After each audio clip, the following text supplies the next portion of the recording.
I think that even though we may not like the person that dies, we sure do act like we do at the funeral.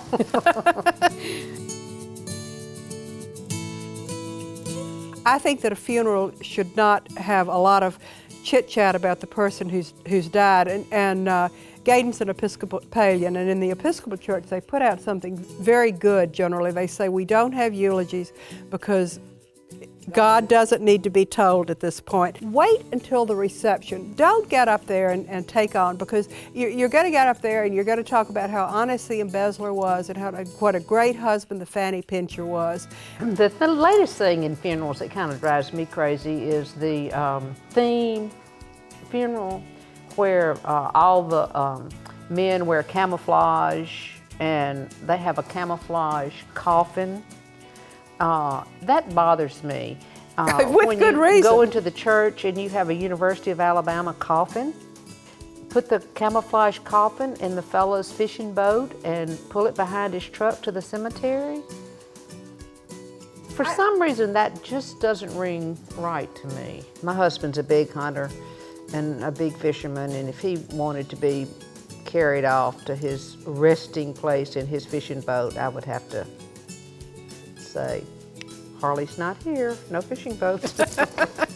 I have an uncle who absolutely made my cousin put a little thing on his jacket when he was in his coffin that said, "Doesn't he look natural?"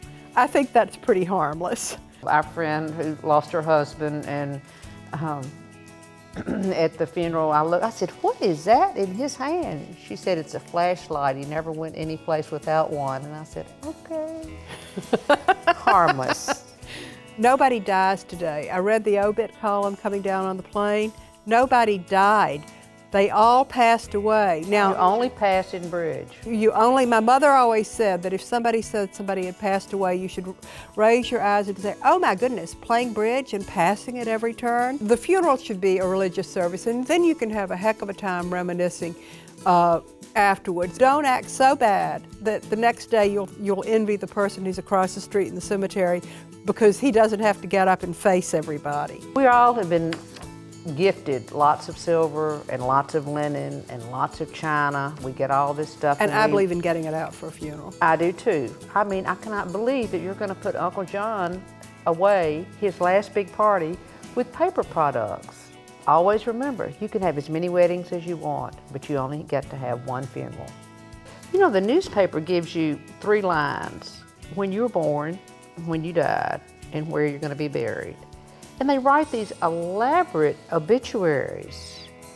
Everybody knows that if you live in a small town, as Gayden and I've written, people are showing up with a casserole dish before the body's cold. In small towns, everyone likes to go to a funeral. And we passed the funeral home and there were lots of cars. And she said, "Who died?" And I said, "Oh, Mama, you don't know them." And she said, "I bet I do." And my husband said, "Just drop her off and let her sit in the back pew." I grew up in the South, and even though I don't think you want to go to a funeral of a total stranger, I think if you know somebody, you should go to their funeral because people really appreciate your showing up. We love a good funeral. We want a big funeral. You want to go no one to the dies funeral better and want than a big Southerner. funeral. I don't think you need to come in a low-cut sundress with spaghetti straps. I don't think that's appropriate. I think the men should wear a jacket. I know it's hot. Maybe not a tie, although the men in my family will wear a tie. I've got to wear stockings, they got to wear a tie. I think in the South, and Gayden and I really discovered this, there's a particular cuisine for funerals.